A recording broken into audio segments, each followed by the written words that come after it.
लेकिन मैं सोता नहीं था। मैं आंख बंद करके चमेली के घर का इंतजार करता था। तो क्योंकि चमेली आखिरी में आती थी तो वैन पूरी पैक पुक हो रखी होती थी, बच्चे बाहर उबल रहे होते थे और मैं अपना बस्ता पास में रख के एक्टिंग देखो एक्टिंग। और जैसे ही वो आती थी, हड़बड़ाना नहीं, ऐसे टाइम पे हड़बड़ाते नहीं है कि फटाफट बैग उठाया और आओ इधर बैठो जल्दी। मत करना ये हरकत, भाग जाएगी वो। ठरक नहीं झलकना चाहिए जरा सिक भी, एकदम सटल रखना है। क्या हुआ, और कहीं जगह नहीं है क्या? तेरे मुंह में मुंह दूंगा मैं। अच्छा ठीक है, इधर ही बैठ जाओ। देख रहे हो एक्टिंग देखो तुम लौटने की। ना जाने कौन सी नशीली खट्टी मीठी खुशबू लगा के आती थी चमेली, आज तक उसकी खुशबू है मेरी नाक में। मैं वो खुशबू का पूरा मजा ले ही रहा होता हूँ, इतने में एकदम भभका बास आती जनेका से।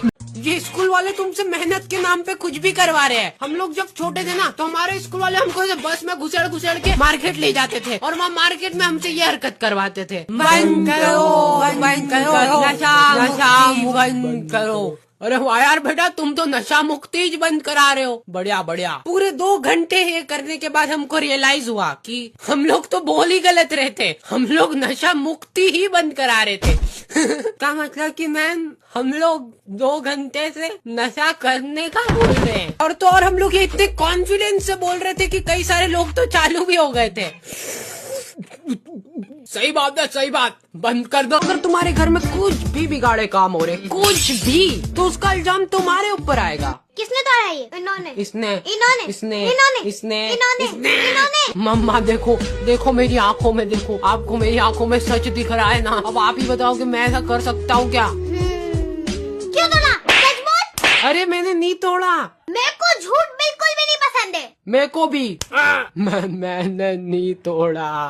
वो मम्मा, वो मेरे से टूट गया था गलती से। इस ढांडा ने बोला होगा तेको, है ना? टूटा हुआ साज। उन लोगों ने एक दूसरे के गले में हाथ डाला और न जाने क्यों गुस्से में डोरेमोन का थीम सॉन्ग गाने लग गए, वो भी तमिल में।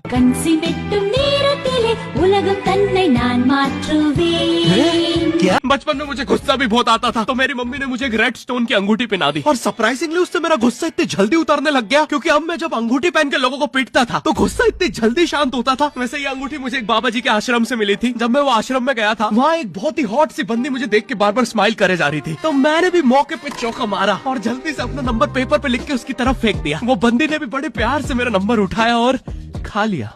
अरे भाई, उसको भूत लगे, वो तब से सबको स्माइल दे रही है। हम भी सुबह से नंबर फेंक रहे हैं, अभी तक 2 किलो पेपर खा गई है। पुराने जमाने में एंटरटेनमेंट के लिए कुछ होता नहीं था, तो लोग 7-7, 8-8 बच्चे पैदा कर लेते थे ताकि उन्हें जायदाद पे लड़ता देख मजे ले सके। मेरे पापा के 5 भाई और 4 बहनें, टोटल 9 बच्चे। मेरी दादी ने जिंदगी के 9 साल बस बच्चे दिए। दादी ने 9 साल तक पेट में इतनी लातें खाई है, उनके अंदर से एब्स आ गए थे। मेरी दादी लिटरली अंदर से टूट चुकी थी, उनका इतनी बार ऑपरेशन हो रखा है, उनको डॉक्टर ने टाकों की जगह चेन लगा दी। गर्मी में लेडीजों का एक माफिया ग्रुप होता है, पूरा शरीर, हाथ, मुंह, पैर सब ढक लेंगे ये लोग। उसके बाद मुंह से बड़ा चश्मा लगा के देख के चलाना भैया। मेरे को कोई आंटी जी सड़क पे आते हुए दिखते तो मैं सड़क ही चेंज कर लेता हूँ, क्योंकि आंटियों के सामने कोई गाड़ी आ जाती है तो उनसे घबराहट में एक्सीलेटर फुल हो जाता है। अरे यार कैसे चलाते, एक तो ये लोगों को गाड़ी चला, भाई देख के चलाना भैया। दीदी आप रॉन्ग साइड, बदतमीज। बच्चे आज तक जो गेम सुने तक नहीं है उन तक में हाथ उठा रहे हैं। तो ये कुत्ता हड्डी में कौन भाग लेगा? सर मैं, सर प्लीज, सर आपको आपकी माँ की कसम, सर प्लीज मैं। अरे आज तक कभी खेला भी है तुमने ये गेम? हाँ सर खेला है ना। अली सर वो अली बेटा अली। हाँ ठीक है सर, मैंने कभी नहीं खेला यार। मुझे बिल्कुल पसंद नहीं जब ये ऐसा करते हैं, ऐसा लगता है क्लास में नंगे खड़े हो यार। पर तू तो सच में नंगा खड़ा है। तो अब उसमें भी मेरी गलती। एक तो स्कूल यूनिफॉर्म के इतने लफड़े हैं, ट्यूसडे और फ्राइडे अलग लगेगी और बाकी दिन अलग लगेगी। अब मेरा बाप गरीब, मैंने उनको बोला कि कोई भी एक यूनिफॉर्म ले आना, वो ट्यूसडे और फ्राइडे वाली ले आए, तो बाकी दिन तो नंगा ही आऊंगा ना। और तेरे को बोला ना पीछे खिड़की बंद कर, ठंडी हवा से पिछवाड़े पे बर्फ की सिल्ली जम गई है यार, पिछवाड़े का पॉप्सिकल हो गया है यार। अब तो कहीं जाना भी होगा तो फिसल के चला जाऊंगा। ये वाओ, कल से मैं भी नंगा। इतने अजीब अपशगुन आ रखे हैं मार्केट में, 3 तिगाड़ा काम बिगाड़ा। मतलब कोई भी चीज 3 बार नहीं करनी चाहिए। तो मैंने 4 बार पिला दी दादाजी को दवाई ऑफ कोर्स मर गए वो, लेकिन शुभ तरीके से। ऐसे रात में ओम बन के पड़े हुए थे बाथरूम में। मुझे एक चीज जानना है, ये कांच फूट जाना, केची चलाना, ये सारे अपशगुन पता कैसे चल रहे हैं? क्योंकि नॉर्मल लाइफ में भी ये चीजें कौन करता है? सोचो ऐसे दो दोस्त खड़े हुए हैं, कल तो ऑफिस की छुट्टी है ब्रो, क्या प्लान्स? यार आज तो बड़ी जोर से चप्पल उल्टी करने का मन कर रहा है यार। मन कर रहा है रात भर कंबल में सीटियां मारूं और पैरों के नाखून काटूं, फिर एक सुंदर सी नेल पॉलिश लगाऊं ब्रो। मस्त।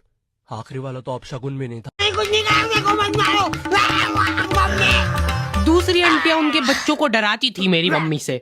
बेटा जल्दी खा लेंगी तो उन आंटी के पास छोड़ दूंगी।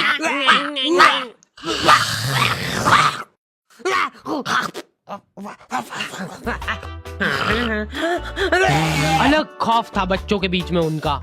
देखो यार, मारा कुट्टी कर रहे हो उसमें कोई दिक्कत नहीं है हमको, वो हक बनता है आपका। लेकिन मारते हुए अगर आपकी चूड़ी टूट जा रही है, टूट गई, तो उसमें हमारी क्या गलती है? नहीं, बैठ जा, मैं बात कर रही हूँ। वाह चल तू ही कर ले। उसमें तुम्हारी ये गलती है कि चुपचाप बैठ के मार खानी चाहिए ना तुमको, ज्यादा हिलाडुली क्यों करते हो? हम स्कूल ट्रिप अक्सर बसों में ही जाते थे और मेरी स्कूल बस तो ऐसी दिखती थी जैसे अभी दंगों से चल के आ रही है। बस के अंदर से नीचे का चक्का घूमते हुए दिख रहा है, कोई बच्चा इंजन में गिर के इवापोरेट हो गया है, कहीं से खिड़की का लोहा निकला हुआ है। एक बार बस का एक्सीडेंट हो गया, बाहर के लोग सेफ थे, अंदर के मर गए थे। और पीछे की सीट, भाई यहाँ पे बैठने के अलावा सब कुछ होता है। लड़ाई, मोहब्बत, उल्टी, फिर सब साथ में। फाइनल करते हैं, हम नेपाल जा रहे हैं। अरे नहीं, मैं वहाँ बचपन में गया था। तो नैनीताल? नहीं, बचपन में। आगरा? बचपन में। राजस्थान? बचपन। अबे कहाँ गया तू बचपन में? जहाँ वो मुझे लेके गए। कश्मीर। भागो, पुलिस आ रही है। राजस्थान। ले माँ बाप से बात कर। केरला। हेलो मम्मी, बेटा अभी तो तू राजस्थान में था। मैं आज तक ट्रैवल ही तो कर रहा हूँ। चल चल चल, पुलिस आ रही है, निकलना है। हमने कभी नोटिस क्यों नहीं किया अनिल के पैरों में चेन बंदी होती थी? लेकिन मैं फिर भी उसी वैन में जाता था, क्योंकि चमेली भी हमारी वैन में आती थी। और बात यह है कि वो मेरे पास ही बैठती थी, मतलब मजबूरन। उसके पास और कोई ऑप्शन ही नहीं बचता था, और मैं बचाता भी नहीं था। मैं घर पे जाते से जो 2-3 घंटे मेरे को सोने के लिए मिलते थे उसमें सोता नहीं था, और मैं प्लानिंग करता था कि कैसे चमेली सिर्फ मेरे पास बैठे। चमेली सबसे आखिर में आती थी और मैं सबसे पहले सुनसान वैन में चढ़ के बस्ता अपने पास में रख के और फसर के सो जाता था। बाकी सारे बच्चे अपना बस्ता गोदी में रखते थे, क्योंकि तुम्हारे बाप की वैन नहीं है। मतलब मेरे भी नहीं थी, पर मेरे ऊपर भैया जी को तरस आ जाता था कि बेचारा 5 बजे से आया है, तो वो सोने देते थे। लेकिन मैं सोता नहीं था, मैं आंख बंद करके चमेली के घर का इंतजार करता था। तो क्योंकि चमेली आखिरी में आती थी तो वैन पूरी पैक पुक हो रखी होती थी, बच्चे बाहर उबल रहे होते थे, और मैं अपना बस्ता पास में रख के एक्टिंग देखो एक्टिंग। और जैसे ही वो आती थी, हड़बड़ाना नहीं, ऐसे टाइम पे हड़बड़ाते नहीं है कि फटाफट बैग उठाया और आओ इधर बैठो जल्दी। मत करना ये हरकत, भाग जाएगी वो। ठरक नहीं झलकना चाहिए, जरा सिक भी, एकदम सटल रखना है। क्या हुआ, और कहीं जगह नहीं है क्या? तेरे मुंह में मूत दूंगा मैं। अच्छा ठीक है, इधर ही बैठ जाओ। देख रहे हो एक्टिंग, देखो तुम लौंडे की। ना जाने कौन सी नशीली खट्टी मीठी खुशबू लगा के आती थी चमेली, आज तक उसकी खुशबू है मेरी नाक में। मैं वो खुशबू का पूरा मजा ले ही रहा होता हूँ, इतने में एकदम भभका बास आती है नेका से। जैसे ही मैं बाहर जागता हूँ, मरा हुआ कुत्ता पड़ा है। लेकिन मैं फिर भी उसी वैन में जाता था, क्योंकि चमेली भी हमारी वैन में आती थी। और बात यह है कि वो मेरे पास ही बैठती थी, मतलब मजबूरन। उसके पास और कोई ऑप्शन ही नहीं बचता था, और मैं बचाता भी नहीं था। मैं घर पे जाते से जो 2-3 घंटे मेरे को सोने के लिए मिलते थे उसमें सोता नहीं था, और मैं प्लानिंग करता था कि कैसे चमेली सिर्फ मेरे पास बैठे। चमेली सबसे आखिर में आती थी और मैं सबसे पहले सुनसान वैन में चढ़ के बस्ता अपने पास में रख के और फसर के सो जाता था। बाकी सारे बच्चे अपना बस्ता गोदी में रखते थे, क्योंकि तुम्हारे बाप की वैन नहीं है। मतलब मेरे भी नहीं थी, पर मेरे ऊपर भैया जी को तरस आ जाता था कि बेचारा 5 बजे से आया है, तो वो सोने देते थे। लेकिन मैं सोता नहीं था, मैं आंख बंद करके चमेली के घर का इंतजार करता था। तो क्योंकि चमेली आखिरी में आती थी तो वैन पूरी पैक पुक हो रखी होती थी, बच्चे बाहर उबल रहे होते थे, और मैं अपना बस्ता पास में रख के एक्टिंग देखो एक्टिंग। और जैसे ही वो आती थी, हड़बड़ाना नहीं, ऐसे टाइम पे हड़बड़ाते नहीं है कि फटाफट बैग उठाया और आओ इधर बैठो जल्दी। मत करना ये हरकत, भाग जाएगी वो। ठरक नहीं झलकना चाहिए, जरा सिक भी, एकदम सटल रखना है। क्या हुआ, और कहीं जगह नहीं है क्या? तेरे मुंह में मूत दूंगा मैं। अच्छा ठीक है, इधर ही बैठ जाओ। देख रहे हो एक्टिंग, देखो तुम लौंडे की। ना जाने कौन सी नशीली खट्टी मीठी खुशबू लगा के आती थी चमेली, आज तक उसकी खुशबू है मेरी नाक में। मैं वो खुशबू का पूरा मजा ले ही रहा होता हूँ, इतने में एकदम भभका बास आती है नेका से। जैसे ही मैं बाहर जागता हूँ, मरा हुआ कुत्ता पड़ा है वहाँ पे एक। हमारी क्लास में पेन फाइट का सट्टा चलता था। हमारे इधर जो लौंडा पेन फाइट में जीतता था, सामने वाले का पेन उसका हो जाता था। कुछ बच्चे अपना सब कुछ दांव पे लगा देते थे और कर्जे में डूब जाते थे। फिर भी वो लोग हार नहीं मानते थे और अपने दोस्त से पेन उधार लेके खेलते थे और वापस हार जाते थे। तो अब क्लास में कुछ बच्चों के पास पोटला भर के पेन पड़ा है और कुछ बच्चों के पास पेन ही नहीं है। पेन इस कैद खाने की करेंसी थी, जिसके पास जितने महंगे पेन वो उतना रईस। यहाँ पे ब्लैक में पेन इधर उधर होते थे। नॉर्मल लोगों के पास होते थे 5 रुपए वाले जीफी जेल, जो कि तुम एक पन्ने पे लिखोगे तो पीछे 10 पन्ने तक छप जाएगा। और उनसे भी गए बीते लोग होते थे जो 3 रुपए वाला यूज एंड थ्रो लेके आते थे और उससे भी उनकी अच्छी राइटिंग आ जाती थी। बहुत चिढ़ मचती थी यार मैं कौन से। और कुछ चुनिंदा रईस लोग होते थे जिनके पास होता था ट्राईमैक्स।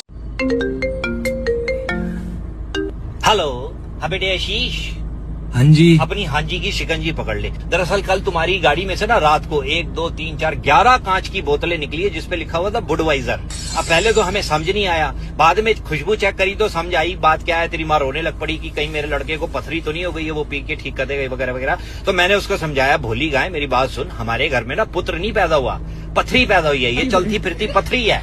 तुम्हारी माँ है बेवकूफ, उसको लगता है गर्मी को काटने के लिए अपने बच्चे को आम पन्ना दे देती हूँ, कच्ची अम्मी का रस दे देती हूँ। उसे ये नहीं पता कि हमारा लड़का तो गर्मी का भांग खोपड़ा खोलने लगा हुआ है बुडवाइजर की बोतलों के साथ। तो कार को तो जो तुमने कारोबार बना रखा है जिसमें तुम ये शराबे पी रहे हो और आलू भुजियाएं खा रहे हो और ये जो मटर के दाने खा रहे हो वो भी दिख गए थे मेरे को, तो मैं शर्म नहीं आती। बेटा अगर तुम्हें यही सब करना है तो घर आके कर लो। तो क्या खाता है तू, पालक की चाट चूट खाता है, माँ तेरी वो भी बना देगी, पकोड़े बना देगी। मैं खुद अपने हाथ से चुचुम्बर दे दूंगा तेरे मुंह में काला नमक लगा करके। तभी तो मैं कहूँ रात के 11:30 12 बजे घर आता है, लबूबू जैसी शक्ल होती है, इसकी स्माइल होती है। चक्कर क्या है, इस साल अल्कोहल इंडस्ट्री के 2 बड़े खुलासे हुए, एक शमामी के पॉडकास्ट में और एक ये हमारा चॉडकास्ट है जो सामने आया इसका चेहरा। ऐसा कौन सा गम तुम्हें सताए जा रहा है, मेरे को बताओगे कि कौन सी प्रीति है जो तेरे को छोड़ गई है चाणक्यपुरी के चबीर सिंह? उसने तो फिर कुटी हुई बर्फ अपने वहां बीच में डाली थी। मैं तो तेरे सिंगाड़ों को ही कूटूंगा आज। घर आ, तेरे सिंगाड़ों को चीयर्स करवाऊंगा आज मैं। रामजादी बर्बाद औलाद।